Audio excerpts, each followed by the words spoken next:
ఓ దిక్కు మిగ్జాం తుఫాన్ వస్తున్నదని వారం రోజుల సంది చెప్తున్నా పంక పార్టీ లీడర్లు పట్టించుకోకుండా తిరిగిండ్రు. అగో కారంపొడి నాగి వచ్చిండు. చెప్పు దొరా.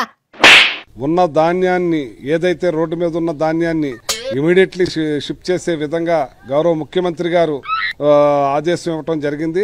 నీ కాంతిరి కండ్ల కంపగొట్ట వారం దినాల సంది చెప్తున్నారు మిగ్జాం వస్తున్నది అని. ఇన్నొద్దులు నిద్రపోయిర్రా? ఇప్పుడు ఆ రోడ్ల మీద ధాన్యం ఎత్తేది సిగ్గులేని జన్మలు. ఎక్కడికక్కడ రైతులకి మేలు జరిగేటట్టు లారీలు కానీ గోను సంచులు కానీ రైతులంతా కలిసి ఎడమకాలు చెప్పుతోని కొడతారు మిమ్మలను.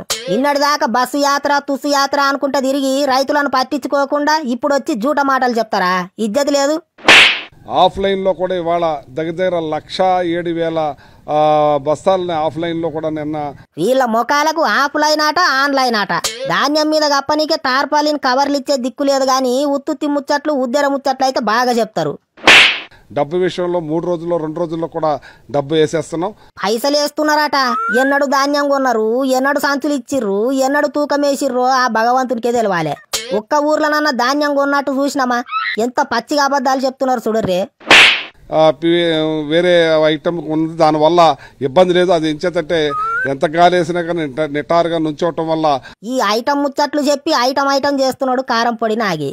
ఎంత గాలి వచ్చినా తుఫాన్ వచ్చినా నిటారుగా ఉంటదట వారి పైరు. గా మిగ్జాం తుఫానులకి కారంపొడి నాగి జలగన్న పంక పార్టీ వాళ్ళంతా కొట్టుకపోయినా పీడబోతుండే. పానికి రానోళ్ళు ఉంటేంత ఊడితేంత.